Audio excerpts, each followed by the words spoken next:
Hola amigos, ¿cómo están? Bueno, pues aquí nuevamente su amigo y servidor Tito Lagos Basset. En esta oportunidad voy a tener de invitado al ingeniero Enrique Sainz desde Costa Rica, quien nos va a estar hablando acerca de cómo está la situación económica en nuestro país, Nicaragua, sobre todo ahora con esa nueva implementación de ley que quiere imponer el matrimonio Ortega Murillo. Él se encuentra desde Costa Rica y nos va a hablar de esto y más. Pero antes, por favor, los que no se han registrado, regístrense, háganle clic a la campanita para estar recibiendo constantes notificaciones y compártanlo. Es importante compartirlo. Así es de que vamos con don Enrique Sáenz luego de estos importantes consejos comerciales. Hola amigos, ¿les interesaría tener un servicio sanitario completo y certificado para los recipientes de basura de su negocio o residencia? Damos servicios a centros comerciales, apartamentos, restaurantes y residencias. Descontaminamos, eliminamos malos olores y ahuyentamos animales indeseables. Protéjase usted, su familia y su clientela. Llámenos hoy 877-792-7424 o visítenos en cimaxwash.com o bien escríbanos a frank@cimax.com. ¿Le gustaría tener en su próxima reunión familiar o de negocio un entretenimiento divertido, fácil, práctico, económico y de última tecnología? Photobooth es la solución. Sus imágenes y videos cortos se suben inmediatamente a sus celulares o tabletas y computadoras o en las redes sociales que usted elija. Además, podrá obtener una base de datos interesante para agradecerles su presencia y poder invitarlos en próximas ocasiones. Consúltenos ahora mismo. Visite titos.us y haga su reservación. Adelante, ya. Enrique.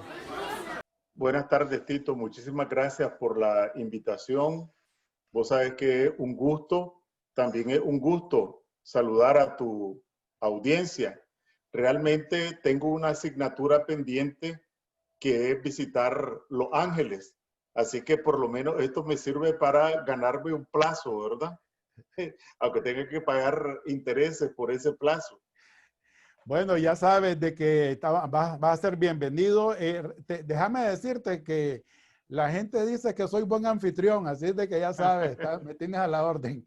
Ok, Enrique, mira, muchas gracias por tu tiempo. Sé que eres un hombre demasiado ocupado y me encanta eso, pero vamos a entrar en materia. Enrique, aquí hemos estado recibiendo de repente así informaciones de unas promulgaciones de leyes como que son tres. Hay una que dice de que es de cadena perpetua para no sé qué cosa. Hay otra que dicen de que es para los agentes extranjeros.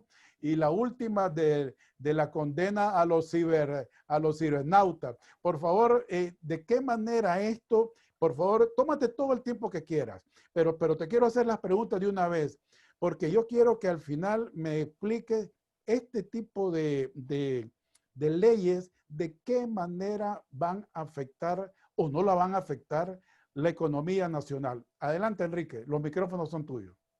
Sí, lo primero que hay que decir es que estas tres iniciativas de ley no las podemos ver aisladas, sino que forman parte de un contexto y de una unidad de propósitos del régimen.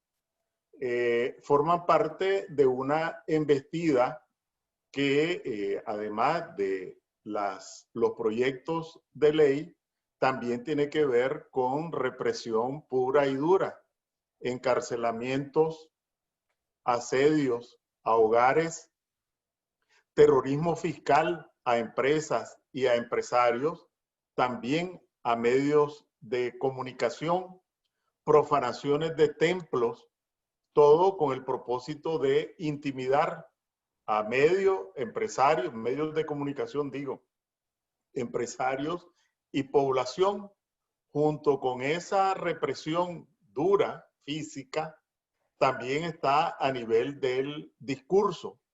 Después de haber estado por algún tiempo con la patraña de un discurso allí todo melifluo, ¿verdad? De amor al prójimo, de paz, de reconciliación, la fiera se quitó la máscara y de repente empezaron a utilizar un discurso agresivo, ofensivo, un poco ridículo, porque al final este discurso ha sido una especie de autorretrato, ¿verdad?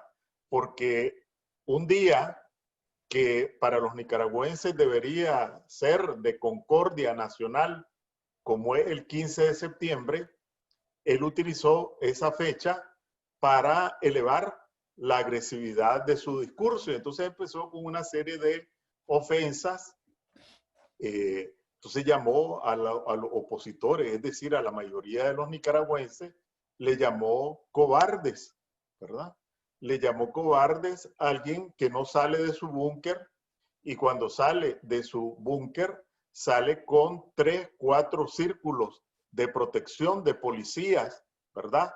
200 policías alrededor de él en un vehículo blindado, y en las pocas veces que sale de Managua, que básicamente es una vez al año a Niquinomo, o cuando es en Managua, siembra cada 10 metros vigilantes en la ruta en la que va a pasar. Ese es el valiente que llamó cobardes a la mayoría de los nicaragüenses. También llamó vendepatrias, ¿verdad? El mayor vendepatria de la historia de Nicaragua, porque todavía tiene hipotecado la soberanía nacional ante un oscuro especulador chino. También utilizó la expresión diabólicos, ¿verdad? El mismo autor intelectual del incendio en la catedral y de la imagen de la sangre de Cristo, el mismo que impulsa las profanaciones de templos y que realizó un rito satánico el 19 de julio, ¿verdad? Porque puso en la mitad de la Plaza de la República un símbolo de la iglesia de Satán a la vista de todo el mundo, y llamó diabólicos a sus opositores, pero también los llamó o no llamó asesinos, ¿verdad? El que está señalado de cometer delitos de lesa humanidad, ejecuciones extrajudiciales, desapariciones, prisiones ilegales, exilio, etcétera, por las más importantes instancias de derechos humanos a nivel internacional. Entonces, prácticamente se hizo un autorretrato, pero es una evidencia de la agresividad de su discurso. Ese es el segundo elemento.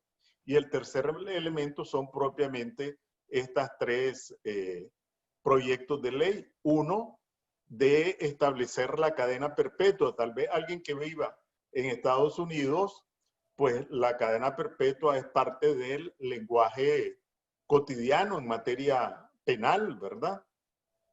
Pero en el caso de Nicaragua, no ahorita, sino que históricamente la pena máxima ha sido 30 años.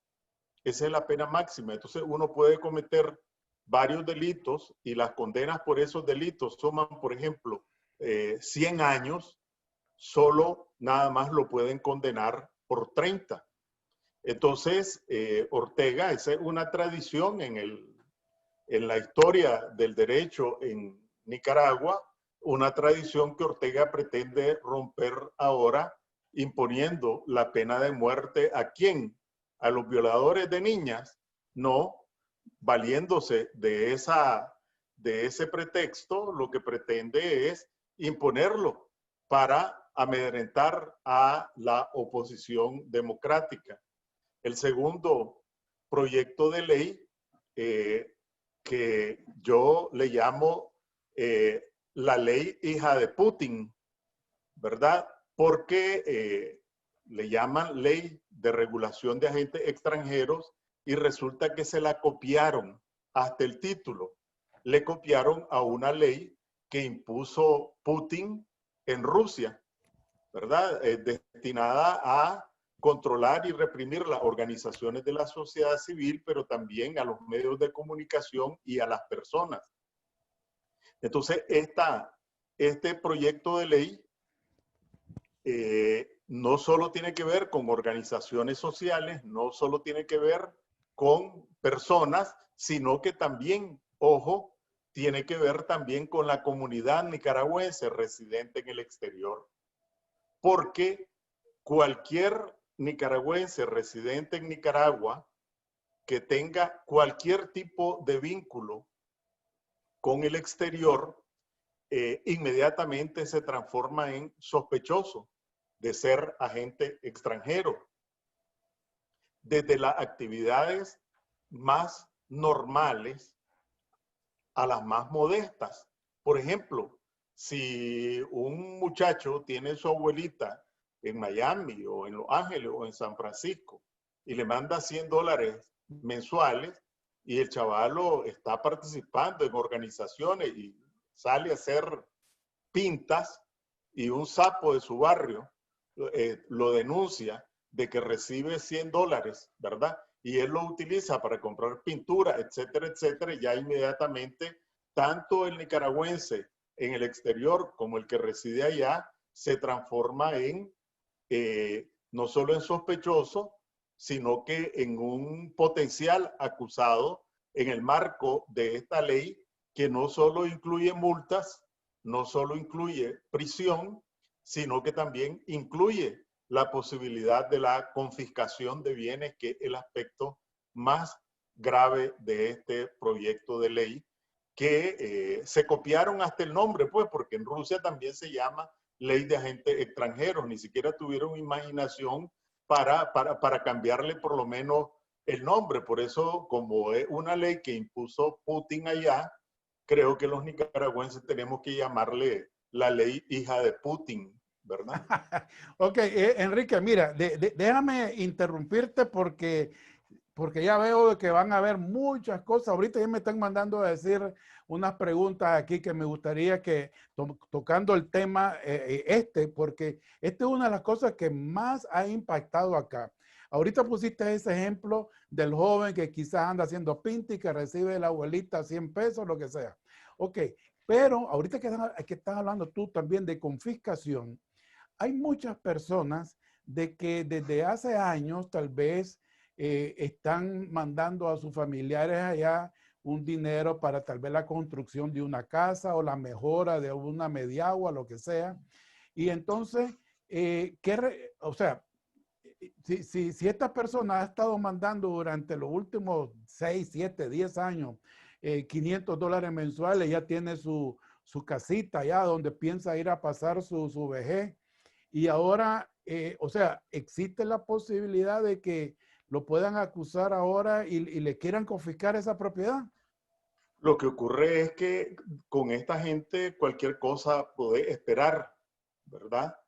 Eh, Todavía lo que se conoce es el proyecto de ley, y el proyecto de ley dice que los bienes, el patrimonio de la persona que aparezca como responsable, pues pueden ser incautados, y allí no hace ninguna excepción. Pero yo solo ponía un ejemplo modesto, ¿verdad? Pero si vos tenés un contrato, pues que te contrató una firma internacional para que haga una consultoría, un análisis de la realidad, porque tienen pretensiones de hacer una inversión, pues inmediatamente se transforma en sospechoso de acuerdo con esta legislación. La Wow. tercera es la de los delitos cibernéticos que le llaman, y que tiene como propósito tratar de sofocar no solo a los medios de comunicación que están ahora principalmente en la vía digital, sino que también a las redes, la gente pues que opina, critica, cuestiona en el marco de las redes sociales. Entonces, ese es el paquete de leyes represivas que, como te decía, hay que verlo en un contexto más amplio de represión pura y dura y de aumento de la amenaza. ¿Qué persigue Ortega con esto? En primer lugar, frente a la condición, y después lo vamos a hablar, de deterioro económico y social que también afecta a sus bases, porque la quiebra de empresas, el desempleo no distingue de color político y conoce el malestar social que existe, él quiere darle a sus bases una demostración de fuerza, que hay alcalde en el pueblo, transmitirle confianza. Un segundo propósito es amedrentar a la población, intimidarla. Y un tercer propósito es intentar, en caso de que el agua le empiece a llegar al cuello, tener una posición de fuerza frente a eventuales negociaciones. Ese es el contexto. Y lo que yo entiendo o lo que se ve son los propósitos que persigue la dictadura con estas leyes. Enrique, mira, aquí me están mandando a decir también si no existiría tal vez en el futuro la idea, porque aquí una de las cosas, como te repito, más preocupante ha sido el asunto de las remesas familiares.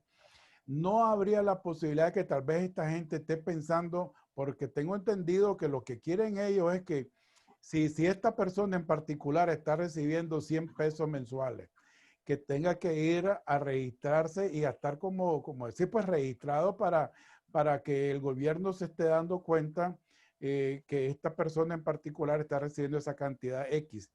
Pero la pregunta aquí es, ¿no será que después lo que van a hacer es, bueno, aquí tenemos, qué sé yo, 100,000 personas que mensualmente reciben que 200, que 300, y entonces al cabo del año están recibiendo 1,000 millones de dólares. Y entonces clavarles un impuesto? Bueno, eso está en el marco de las posibilidades, pero separado de esta ley. Esta es una ley o un proyecto de ley todavía que tiene un propósito meramente represivo, ¿verdad? Meramente represivo. La otra posibilidad existe en paralelo a esta ley y ya en algunas oportunidades se ha mencionado esto, ¿verdad? Esta posibilidad para fines recaudatorios. Y efectivamente existe esa posibilidad, pero repito, no con fines represivos, sino que en el 2019 creo que fueron más de 1.500 millones de dólares los que llegaron en remesas principalmente de Estados Unidos, de Costa Rica, de España y de Panamá.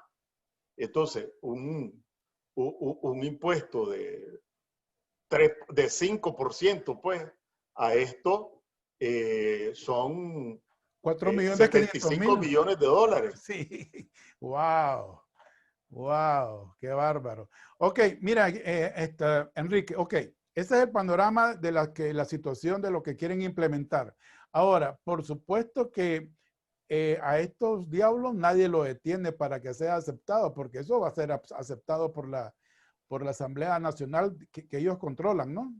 Sí, lo que ocurre es que en este caso, claro, en esto tal vez también para alguien que ha residido mucho tiempo fuera de Nicaragua, es difícil de comprenderlo. En realidad, en Nicaragua no hay poder legislativo. Hay diputados y hay una asamblea legislativa, pero en realidad todos son sirvientes de Ortega. A nadie se le ocurre de esos diputados de Ortega, donde tiene mayoría calificada como resultado de los fraudes electorales, a nadie se le ocurre rechazar o oponerse a un proyecto de ley que envíe Ortega. Solo se conoce un caso, en el caso de la ley del canal, de una muchacha que no es que votó en contra, sino que se abstuvo. Al día siguiente la estaban destituyendo ilegalmente, pero la estaban destituyendo y la destituyeron. Entonces, todo lo que envía Ortega como iniciativa de ley, ellos solo le ponen, lo someten a consideración, votan, aprueban y se transforma en ley, de tal forma de que estas tres iniciativas, la de la cadena perpetua, no la han presentado todavía porque están haciendo ahí una marufe, ahí como que andan recogiendo firmas para aparentar de que goza de respaldo social, pero evidentemente el control que ejerce Ortega sobre sus sirvientes en la asamblea le asegura que lo que él quiera lo van a transformar en ley. Así que si ellos quieren, cuando quieran, la van a aprobar a como ellos quieran aprobarla. Ahora, Enrique, sin embargo, ¿no será también una especie de cortina de humo por algo más que están tramando? Como por ejemplo, ahorita con todo este parapeto que ha habido, ya casi no escucho hablar acerca de las reformas ¿cómo se llama? A la ley esta de las elecciones. Ya eso como que pasó a segundo plano. Ahora todo el mundo está pendiente nada más de que estas leyes, pues, o sea, porque la otra cosa que tengo entendido es de que, por ejemplo, esta ley de la cadena perpetua, para que realmente sea aprobada y todo esto, como que hay convenios internacionales que tienen que someterlo también a unas instancias internacionales y que si allá no se aprueba, aquí no se puede aprobar. No sé qué tan cierto es eso. No, para lo que hay convenios internacionales es para la pena de muerte, pero para la prisión perpetua no. Lo que tendrían que hacer es una, una reforma al Código Penal que establece como máximo 30 años, pero digo, ese no es mayor problema. Incluso cuando te hablaba del discurso, Ortega dijo prácticamente, él sacó lo que en realidad pensaba más allá de aquel discurso de buen samaritano, ¿verdad? Y entonces dijo, como hay legislación internacional que me impide imponer la pena de muerte, pues vamos por la cadena perpetua, mostrando que en realidad lo que quiere es matar a los opositores, ¿verdad? Entonces nos perdona la vida para recetar prisión perpetua.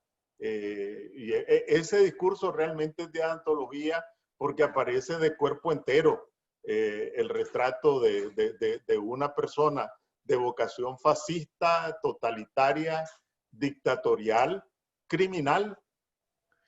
Ok, Enrique, bueno, dejemos esto ahorita aquí. Tenemos pendiente la asignatura de la economía, independientemente de esto, que por supuesto, como lo veo, va a tener un trasfondo bien fuerte, pero en la actualidad, ¿cómo anda ahorita la economía en la nación? Sí, mira, por un lado, eh, hay que tener en cuenta lo siguiente, sobre todo para la gente que está en el exterior, porque si esto ha tenido un impacto a nivel interno, con mucha mayor razón a nivel internacional, ¿verdad? Y es que Ortega vendió y le compraron de que él tenía una gestión económica exitosa, ¿verdad? De tasas de crecimiento económico dinámico, etcétera, que era una gestión económica exitosa. En realidad lo que era una burbuja inflada con la cooperación petrolera venezolana.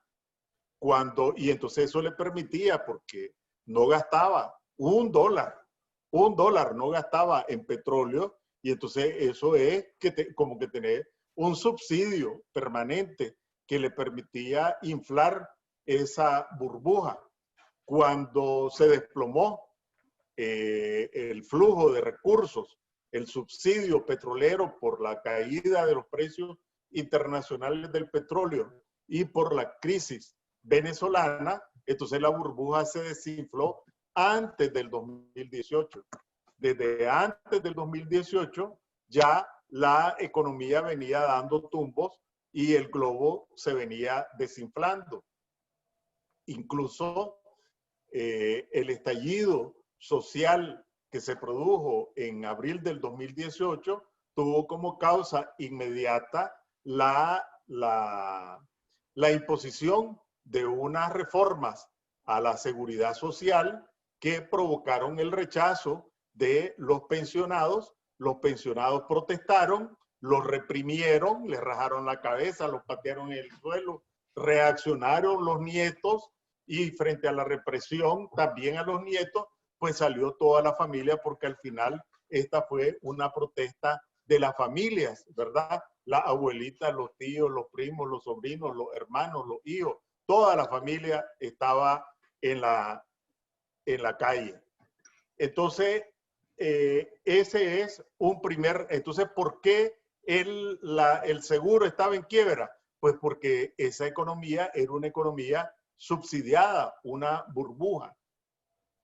Sobre esa situación vino el impacto de las movilizaciones, de los paros, de los tranques que provocaron que la economía en el 2018 decreciera en 4%, ¿verdad? Que es un decrecimiento bastante pronunciado. Es decir, para quienes no son economistas, supongamos que un país solo produce zapatos y produce 100 pares de zapatos y eso los vende internamente, los vende externamente, etc. Una caída del 4% significa que en lugar de producir 100, produciste 4. Eso significa que tus ventas bajaron, tus ingresos bajaron y los trabajadores tuvieron menos empleo. Eso se produjo en el 2018. En el 2019 volvió otra vez a caer la economía, de acuerdo con las cifras oficiales, otra vez en 4%. Esto significa que ya no producías los 96 pares que producía como resultado de la caída del 2018, sino que 4 pares de zapatos menos. Entonces ahora, en lugar de 100, producías 92. Entonces ya tenías que despedir trabajadores y paralizar máquinas porque ya no estaba produciendo lo mismo. Entonces, en estas condiciones, con una caída consecutiva en 2 años, lo que significaba cierre de empresas, aumento del desempleo, vino el impacto de la pandemia, es decir, una tercera crisis. Se montó con sus secuelas y en un país que tenía una situación normal, ya sabemos el impacto que tiene en materia de sobrevivencia o viabilidad de la empresa, en materia de desempleo, pues en el caso de Nicaragua vino con una economía herida, lastimada, a recibir el golpe de la pandemia. Eso significa más desempleo, más cierre de empresas, más pérdida de ingresos, porque aquí no solo por cuestiones internas, sino que externas. Se desplomó el turismo que estaba empezando a levantar cabeza y entonces, bueno, ni hoteles grandes, ni pequeños, ni medianos, los restaurantes, las artesanías, todo lo que la economía pequeña, grande y micro alrededor de la actividad turística. También, como los nicaragüenses en el exterior, estos 1.500 millones de dólares, pues ya sabemos, en Costa Rica, en España, en Panamá, en Estados Unidos, pues el impacto del desempleo también repercutió en la disminución de las remesas familiares. Como resultado de la crisis, también en Estados Unidos, la disminución de la demanda, esto significó también una caída en las exportaciones de las zonas francas y en consecuencia despidos, cierre de empresas, etc. Entonces estamos empezando el último trimestre del año en unas condiciones económicas y sociales, más del 50% de la población en condición de pobreza, casi el 70% de la población en condición de subempleo o desempleo, y las empresas que una parte han cerrado, otra parte están a tiempo parcial y las otras están pasando el Niágara en taburete, como decimos en Nicaragua.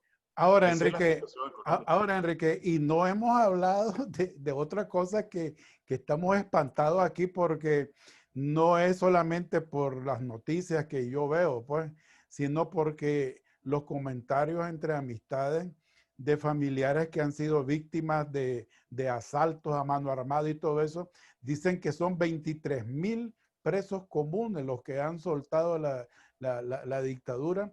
Y esos 23,000, yo pienso, pues, yo digo, si son de por sí delincuentes que han sido ya condenados y todo eso, muchos de ellos por asalto, por violación y por lo que sea, y se van a la calle en un país que no hay condiciones laborales, que más bien hay un desempleo altísimo, ¿de qué van a vivir estos amigos? Exactamente. Es decir, si vos estuviera en una condición en que se están instalando plantas industriales, plantas agroindustriales, empresas en zonas francas, pues yo creo que no todo el mundo quiere ser ladrón, ¿verdad? Y entonces, si hubiera una situación de generación de empleo, probablemente una parte podía ser inducida o atraída a trabajar honradamente. Pero en las condiciones actuales vos sacás a delincuentes de la cárcel sin tener una oportunidad de sobrevivencia que salen a eso, a delinquir. Y vos mencionabas antes también, y esto no es una cuestión de tremendismo, esto cualquiera se le ocurre, en las mismas preguntas que vos estabas haciendo, y es la repercusión económica y social de estas leyes, sobre todo de la ley hija de Putin, ¿verdad? Porque ahora cualquier nicaragüense, si vos estabas pensando en, en, en empezar a mandar para hacer tu casita o comprar tu finquita para ir a pasar la última etapa de tu vida, ahora la vas a pensar dos veces, o para reparar la casa, o para hacerle casa a tus hijos, o simplemente alguien que pues tiene una casa allá que la alquila y tiene alguien que le administra esas casas o una pequeña inversión y entonces hay una transacción, un contrato y entonces te mando 500 para que repare y yo te mando 2,000 que fue el rendimiento de este mes, etcétera, etcétera. Eso inmediatamente se transforma en sospechoso y yo, así como me has preguntado, yo he recibido, ¿verdad? Preguntas, bueno, ¿y qué hacemos? Si tenemos dinero en el banco, ¿qué hacemos con el dinero en el banco? Y a mí me mandan $300 y ¿cómo hago con esos $300 que me mandan? No me lo irán a quitar. Entonces, está teniendo un impacto. Creo que eso son tan irresponsables que me parece que no lo calcularon. Y como decía, el problema que tienen es que la pulpería, si hay una pulpería en una esquina y otra pulpería en otra esquina, y la gente que compraba ya no compra, independiente de si el de una esquina es azul y blanco y del otro es orteguista, pues ninguno de los dos vende, ¿verdad? Entonces, la situación afecta, salvo a la cúpula, pero también está golpeando y socavando la base que ha tenido el régimen, la base de apoyo.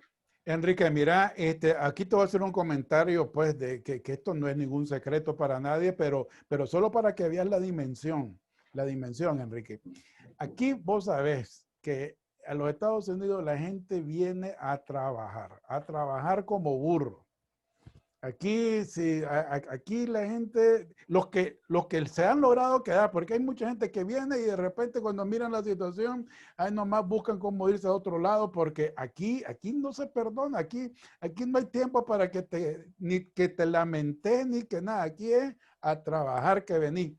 Pero todo se hace con una ilusión y es de que, bueno, voy a trabajar como bestia, como burro, como sea, porque aquí lo que yo voy a buscar es que algún momento voy a poderme retirar, voy a tener mi pensión Y entonces, pero la realidad es esta, que aquí, a menos pues que hayas tenido un trabajo super nice y que hayas contribuido bien, vas a poder tener una pensión relativamente óptima para que te quedes viviendo aquí con todos esos gastos que aquí ocasionan las cosas y que la pases bien. Pero la mayoría no es así, Enrique.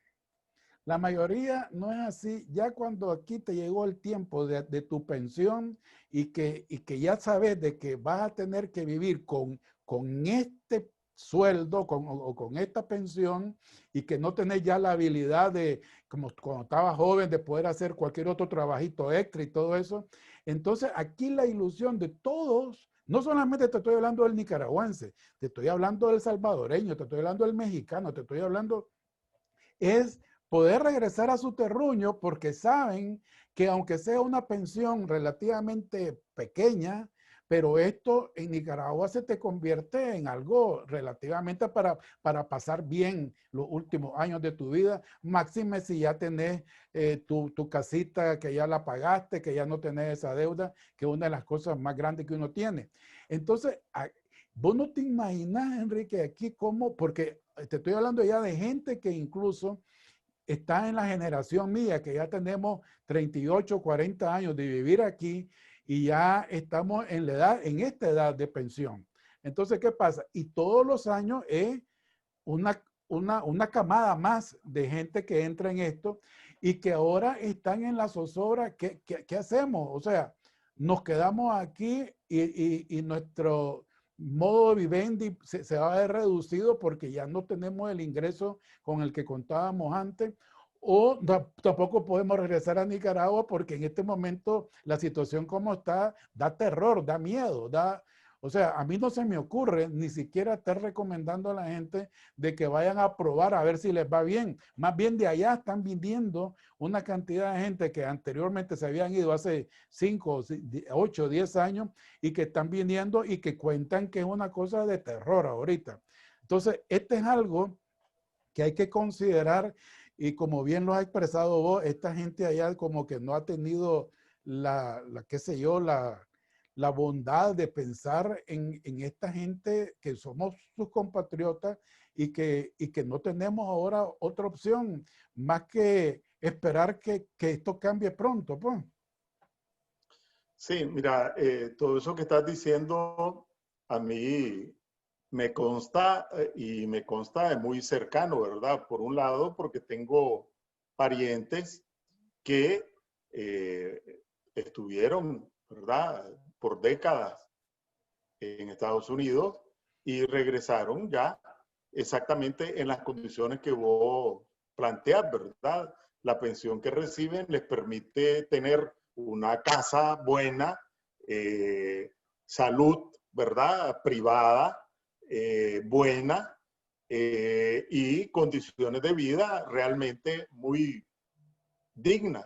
También durante las visitas que he realizado a Estados Unidos, me consta igualmente de el interés, la predisposición de regresar ya a determinada edad. De hecho en un libro que publicamos varios hace algunas semanas y aprovecho para invitarlos, un libro que se llama El Cambio Azul y Blanco, que tiene unas propuestas de futuro y que resolvimos ponerlo a libre disposición en una página web que se llama elcambioazulyblanco.com. Ahí pueden encontrar el libro. Allí una de las propuestas es diseñar todo un programa de incentivos para atraer a los nicaragüenses en el exterior para que retornen al país a pasar la última etapa de su vida, a aportar con sus experiencias, con sus conocimientos adquiridos y hacer pequeñas inversiones. Pero esto va a pasar. Y esto no es por consuelo, está absolutamente ajeno a mi forma de ver las cosas, el consolar, sino que yo lo veo en perspectiva. ¿verdad? ¿Qué es lo que veo yo o cómo sitúo esta embestida represiva del régimen? Retrocedo un poquito, ¿verdad? En los primeros meses después de abril, el régimen intentó competir con las movilizaciones azul y blanco en las calles. Y entonces organizaban sus marchas, además de la represión, ¿verdad? Pero organizaban sus marchas básicamente alrededor de la rotonda Hugo Chávez, etcétera, y cada vez eran más ralas y quedaba en evidencia lo escuálido del respaldo y de la capacidad de movilización que tenía frente a las marchas azul y blanco. Entonces, ¿qué hizo? Bueno, como no podía ya competir en las calles, entonces ya llevó a la represión a que nadie podía moverse. Es decir, nos sacó de las calles, pero él ya no las pudo ocupar.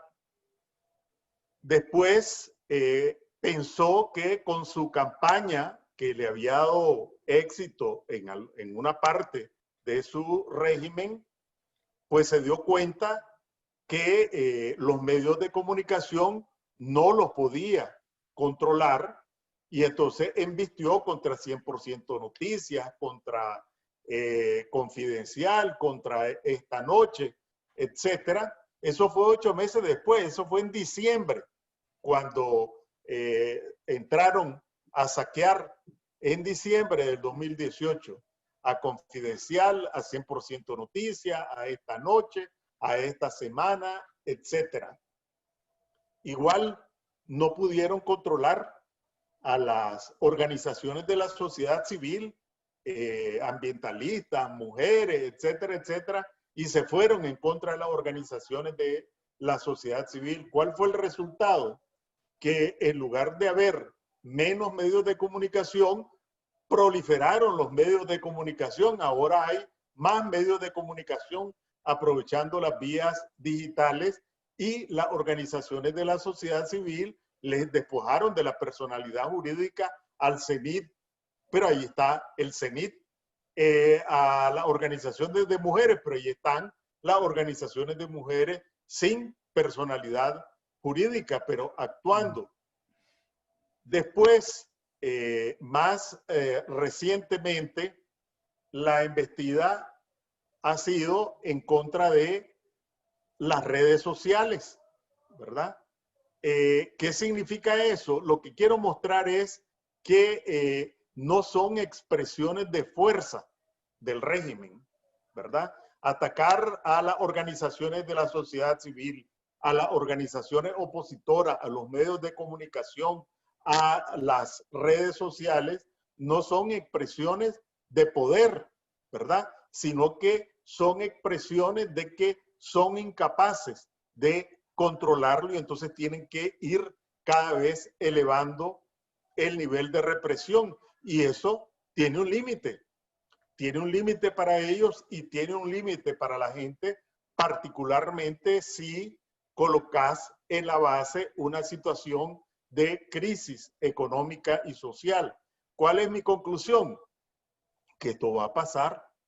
No sabemos cómo, ¿verdad? No sabemos cómo, ¿verdad? Y ni sabemos si va a ser mañana o pasado mañana, porque eso nadie lo dicta y hace un plan y decía, entonces va a ser mañana a las 6 de la tarde. Eso es un golpe de Estado, pues, que lo organiza con militares, pero los procesos sociales estallan solo y yo no tengo dudas de que todo configura a que de esto vamos a salir. Así que quienes estén pensando en retornar a Nicaragua, que no marchiten esa esperanza, que la alimenten, ¿verdad? Que hagan una renovación de su fe, de sus esperanzas, de su ánimo, que de esto vamos a salir, los que están afuera y los que están adentro. Mira, la vez pasada que entrevisté a Lucía Pinedo Ubao, ella me hablaba de una cosa que me dio mucha esperanza también, y ella hablaba acerca del éxodo. Ella está bien compenetrada de que su fe y en oraciones y todo, ella ha tenido revelaciones de que va a suceder un gran éxodo de nicaragüenses que van a retornar a la patria. Y yo te voy a decir una cosa, Enrique, a diferencia de los años 90, cuando también hubo el cambio pues, de los sandinistas a doña Violeta, pero en esa época los nicaragüenses que estábamos en el exterior todavía no teníamos una fundación económica fuerte. Éramos, pues yo tenía en esa época que como 7, 8 años de haberme venido. Pero ahorita por lo menos 200,000 nicaragüenses que ya tenemos, que hemos tenido una estabilidad económica, que hemos trabajado quitando, y con una mentalidad que es lo más importante de emprendedores y con mucha experiencia. Te digo que regresemos 100,000 nicaragüenses en ese éxodo que habla Lucía Pineda. Te digo, va a ser muy interesante. Mira, pero no me quiero distraer porque ya tenía otra pregunta que me estaban haciendo. Dice, ¿qué posibilidad existe de una rebelión del ejército, de la policía en Nicaragua? Sí, de la policía es difícil, ¿verdad?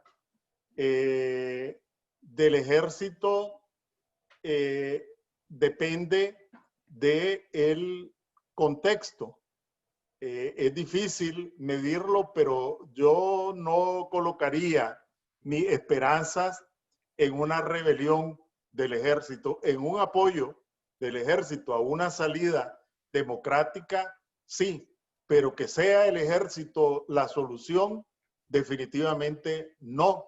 Es decir, ni creo que sea lo apropiado para el país, ni lo creo factible que ellos tomen la iniciativa, que dependiendo de la dinámica social, como ha ocurrido en otros países y política, ellos se sumen y apoyen, no los que están en los mandos que esos, pues el régimen los corrompió, pero sí la oficialidad mediana que está taponeada, ¿verdad? Porque cualquiera, no es necesario tener formación militar para darse cuenta que en los ejércitos hay un permanente relevo y cambio. Salen los generales y van los coroneles, van los tenientes coroneles, etcétera, van por tandas. Al colocar Ortega al jefe del ejército de manera prácticamente indefinida, va por su tercer periodo, todos los que vienen detrás quedan taponeados. Entonces hay ahí una situación de congestionamiento que seguramente provoca malestar en los oficiales de mediana graduación, y sí siento de que ahí hay una posibilidad, pero al menos yo puedo estar equivocado, podemos tener distintos puntos de vista. Yo no lo considero deseable, ¿verdad? De que, Ok, Enrique, mira, y yo he visto en las redes sociales manifiestos de sandinistas históricos que han estado dando ahí su opinión en contra de las acciones actuales del gobierno. He visto varios. Sin embargo, nunca he visto, no sé si estoy fuera de información, de que haya habido, aunque sea una pequeña discrepancia en el ejército, que como que algún teniente, como que algún capitán, como que alguien ahí se haya manifestado y haya salido al exilio y que haya estado hablando. ¿Tú conoces de algo así o definitivamente no? en el caso de la policía, sí. En el caso de la policía, Oh. es conocido de policías que abandonaron las filas de la policía. De hecho, acaban de condenar a uno que bueno, abandonó la policía e iba hacia Honduras, y al pobre lo agarraron en la frontera y lo acaban de condenar. Se menciona de gente también del ejército, pero de una graduación relevante, de un rango relevante, francamente no se conoce. Ok, bueno, mira Enrique, antes de que nos despidamos, yo sé que tienes tú un programa, quiero que se lo manifieste, que lo digas y después a mí me lo mandas por texto pedirle a los que editan la grabación que lo coloquen, y también como que tienes un programa en la Radio Corporación, me parece. Sí, en realidad, ahora el 1 de diciembre voy a cumplir 6 años Wow. de tener un programa todos los días en Radio Corporación a las 6:50 de la mañana en el noticiero de 6 en punto, que se llama Vamos al Punto, ¿verdad? Entonces, por así decirlo, el editorial o el comentario central del noticiero todos los días, y tiene un reprise a las 5 en punto. Así que lo invito a Vamos al Punto en Radio Corporación todos los días, 10 minutos para las 7 hora de Nicaragua. Ese es de lunes a viernes. De lunes a viernes. Es Ok. que yo digo, Tito, que yo duermo en Costa Rica, pero vivo en Nicaragua, ¿verdad? Porque desde que me levanto hasta que me duermo, toda mi atención, toda mi actividad, si estuviera viviendo en Nicaragua, no tuviera tanta actividad como la que tengo, porque pues tengo libertad, tengo seguridad, etcétera, Claro. que no la tenía allá. También desde aquí para Nicaragua hago un programa de televisión que también se llama Vamos al Punto, pero ese es los lunes, una vez a la semana a las 8 de la noche. Y una presencia en las redes sociales bastante activa, probablemente es lo que me lleva más tiempo, ¿verdad? Un blog que pueden verlo, enriquescience.com. Así es que o es por texto el blog enriquescience.com, o es por televisión los lunes a las 8 de la noche, o es por radio todos los días a las 6:50 de la mañana. Ok, te agradezco muchísimo. Ahora que nos despidamos, por favor, mandámelo por texto para que los muchachos acá te lo pongan cuando esté editado el video. Sin embargo, ahorita quisiera que nos dieras ya como la última recomendación que tú nos puedes dar a los nicaragüenses que estamos aquí en el exterior. Sé que has sido bien bondadoso al decirnos lo que nos has dicho, pero ya como lo último, ¿qué nos recomendás a los nicaragüenses que estamos siempre con ese deseo de regresar a la patria? ¿Cuál es tu recomendación final? Sí, dos cosas, ¿verdad? A veces, y eso yo lo siento en familiares, en amigos, en colegas, etcétera, que como todo en la vida, a veces uno cae en el desánimo, en el desaliento. Entonces, si tiene una ventecita, si tiene un taller, si tiene un pequeño comercio, ¿verdad? Y no estoy vendiendo, ¿verdad? Y estoy empezando a perder, etcétera. Entonces uno cae en el desánimo. Igual en estas condiciones frente a un régimen criminal, a veces uno cae en el desánimo en este sector o en el otro sector o en el otro sector. Entonces, lo primero es que nos sobrepongamos, porque humano, pues, desanimarse, si va perdiendo el equipo de béisbol de uno, se desanima y se sale del estadio, ¿verdad? Porque le metieron 5 carreras en un inning, ya se va decepcionado a su casa, pero después vuelve otra vez el siguiente domingo, ¿verdad? Porque se gana y se pierde. Entonces, lo primero es eso. Y los nicaragüenses en el exterior a lo largo de esta jornada de lucha que empezó en abril han tenido un papel muy relevante en varios sentidos. Primero, haciendo conciencia en sus autoridades, en parlamentarios, en congresistas, etcétera, de que apoyen una solución democrática en Nicaragua. Eso tiene que seguir en la OEA, ahí en Washington, allí mismo en Los Ángeles, en California, etcétera.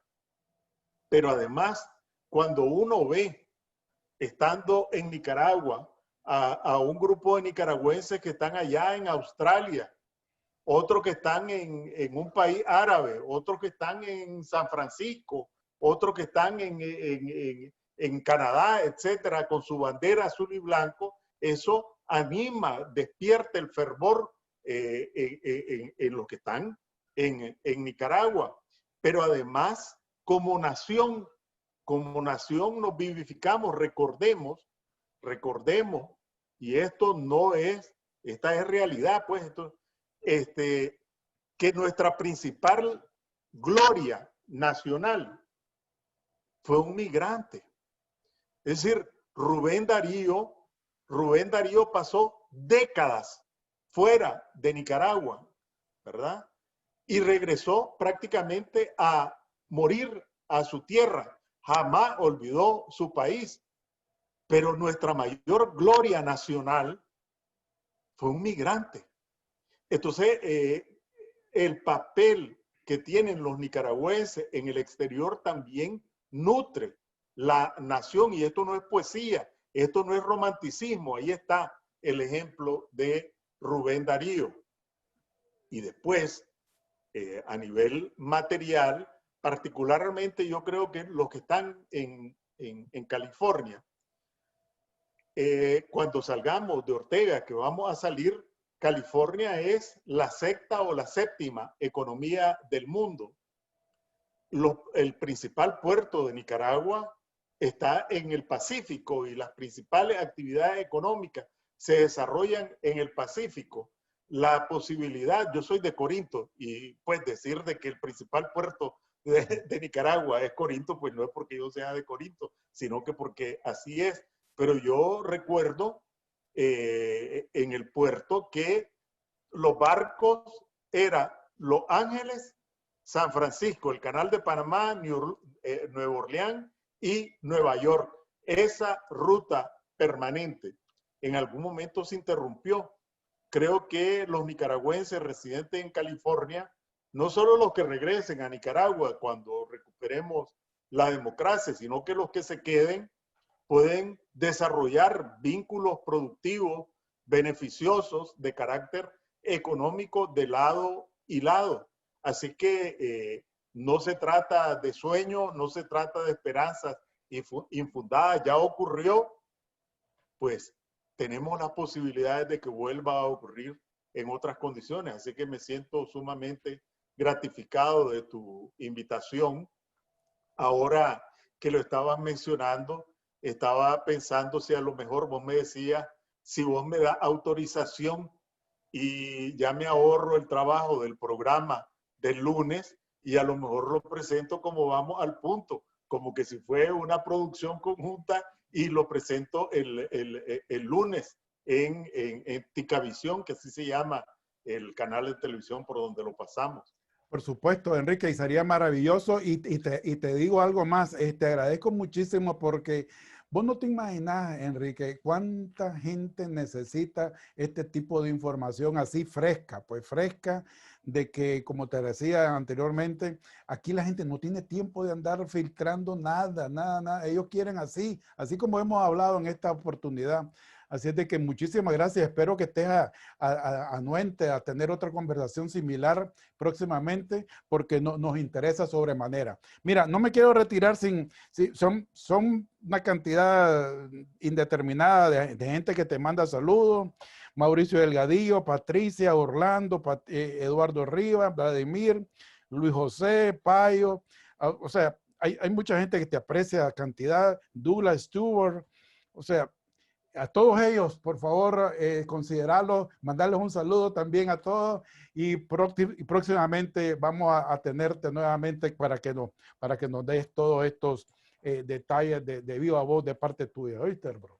Bueno, un saludo a todos y anoto, ¿verdad? Que sos buen anfitrión y tengo la expectativa de que en cuanto pase la pandemia voy a comprobar si es cierto eso, a ver, porque seguro que voy a estar en Los Ángeles. Tenés que comprobarlo, definitivamente. Así es, Enrique. Ok, te pido ahora que por favor me acompañes a esa oración que siempre digo yo cuando tengo personas como tú, invitados como tú. Márchate de Nicaragua, Satanás, inventor y maestro de la mentira. Te lo exigimos en el nombre de nuestro Señor Jesucristo y en el nombre de su preciosísima sangre. Amén. Amén. No sé si es hoy o fue ayer, pero dicen que esto es San Miguel Arcángel. Era el día, no sé si hoy o ayer. 29. Tengo un hermano que se llama Miguel Ángel y que Una de cumple las año hoy. ventajas Pues de tener hoy es. Bueno, yo tantos tengo años de oración, vivir nos en vemos. Hasta esta pronto. Gracias. gran metrópoli de Los Ángeles, California, es que uno ha logrado hacer verdaderas amistades. En este caso les quiero presentar mgprinting.com de mi amigo Mauro Gómez. Él está localizado en el Monte, California, y sin lugar a duda es la mejor imprenta que he conocido. Se los recomiendo. Dígale que va de parte de Tito Lagos Basset.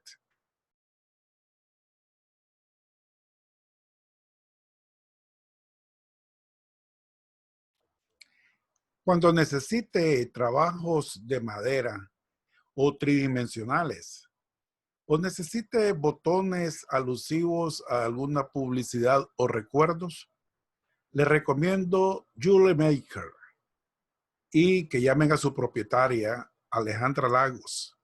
La conozco desde hace tiempo. Es mi hija. ¿Qué les parece? Bueno, díganle que mis amigos me preguntan qué mariachi utilizo yo para mis fiestas personales, sin lugar a duda tengo que mencionar a mi amigo José Cervantes, el dueño de elmariachilatino.com. Somos amigos desde hace muchísimos años y indudablemente es el mejor mariachi de California. Cuando lo llamen, díganle que van de mi parte, Tito Lagos Basset, y me lo saludan.